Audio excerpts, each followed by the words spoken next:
Apparently slam builds got hit with a nerf hammer. Yeah, right. Ever since the change, most of our fellow slammers have disappeared. But the nerf was mostly just a bug fix. Now the higher you jump, the bigger your slam radius, so no more frog slams, which got me wondering, are slam builds still good in 2026? To test this, we first need to know how slam builds actually work, because slam without setup is like pizza without cheese. It technically works, but it's pretty sad. These are the 4 core abilities that enable slam builds. Roar is a universal faction damage multiplier which is simple and reliable for both raw and status builds. Zata's Whisper adds another instance of void damage to your slam attacks, which is also good in general. Wrathful Advance gives massive crit chance, turning even low crit chance weapons into crit monsters. And lastly, Nourish, which funnily enough is not counted as a damage multiplier, so you can stack things like Eclipse or Wrathful Advance with it. With those 4 in mind, let's start off with a generic influence status build. Let's take Furax Wrath Incarnon as an example. All of the shown builds will work better when they are stacked with galvanized mods and combo, of course, but we are doing the testing against the tankiest enemies I can spawn in the simulacrum, so you'll see exactly how strong these builds truly are. We use Roar for this example since it is indeed a status weapon, and one very important thing is, a single Nira mod on your Warframe drastically boosts the slam damage, at a very low cost, plus it gives you more parkour velocity. Nira's Anguish is perfect for this. All of the slam builds must include Seismic Wave and Galvanized Reflex. These mods make it or break it. Then we have a Galvanized Steel, boosting both our crit chance and damage. The Holy Trinity, Galvanized Elementalist, Whipping Wounds and Voltaic Strike for any status slam build. If you don't have a Riven, don't worry about it, just slot Prime Pressure Point instead. Amalgam Furax Body Count is a Furax specific mod and will allow for some insane chain reactions. And lastly, can't play an electric build without melee influence. This works on a lot of different weapons, not only Furax. It's very powerful, but it's only powerful because melee influence is broken. So we need to prepare for the influence nerf, which could happen at any moment, let's be honest. Oh, and by the way, we got a brand new Warframe community Discord. If you like yapping and printing platinum, the link is in the description. Our contender number 2 is full cheese maximum investment raw damage slam build.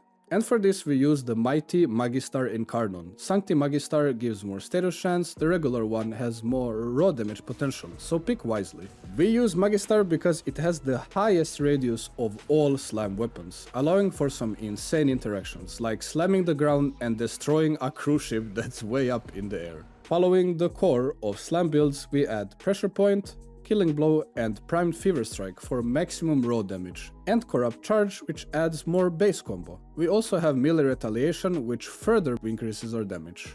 And finally, again, if you don't have a Riven and you don't want to invest that much into your setup, your build should look something like this. For the Warframe build, there are a couple of important things. We are running double Nira mods for the slam damage, Arcane Fury for even more damage, Prime the Direction because we are playing Revenant, we will almost never take damage, so our melee retaliation will stay at 360% at all times. If you want to maximize this number at 420%, just have Arcane Expertise as your secondary arcane. And lastly, we go for Primed Flow, which will synergize with our 5 Tau purple crit damage shards. I did say maximum investment, and I mean it. Together with so much crit damage, we are going for Wrathful Advanced, and we'll let the gameplay speak for itself.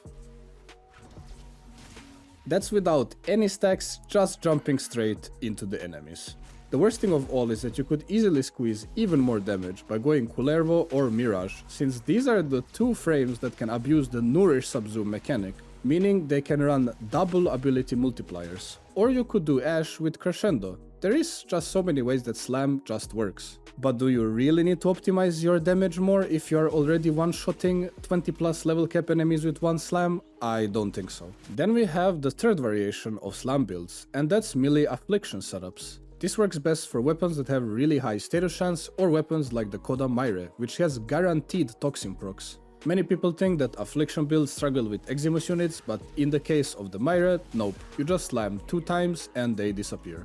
The build is once again following the core of slam setups, but the funny thing is that we don't even need to lean into building a lot of status chance considering we have guaranteed toxins, so we can go for even more damage. Affliction builds will work better than influence builds in low density missions, and instead of stacking just raw damage, the build multiplies status effects every time enemies are knocked down by the slam. And lastly, just to prove how stupid slam builds truly are, I will take a weapon that should be terrible for slam, like the Nikana Prime. We are running a basic low investment build, and you know what? Let's make it even worse, why not? Instead of Roar, which should be better, let's just use Wrathful Advance. But let's use the Revenant build still, with the 5 purple crit damage shards and the Nira mods.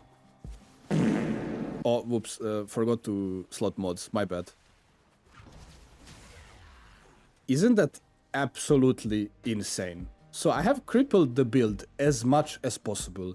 Wrong weapon type, wrong weapon, wrong build, wrong subzoom. The only correct thing here is the frame setup, yet it will still one-shot everything. So what does this mean? Is slam broken? Well, yeah, but not in a way that you would think. What truly broke slam are the slam enablers. External setup is everything. We've tested an influence build, maximum investment, raw damage build, affliction setup, and even a completely cursed goddamn sword slam build. And they all still work. Some of them work a little too well. So the only question is how long until they get nerfed for real? I guess enjoy it while it lasts. That's gonna be all for today. I hope you enjoyed and learned something new. If you want to see more, be sure to leave a like and or subscribe. If you wish to see something specific in the future, comment it down below, and if the idea is good, I will consider it. I will catch you in the next one.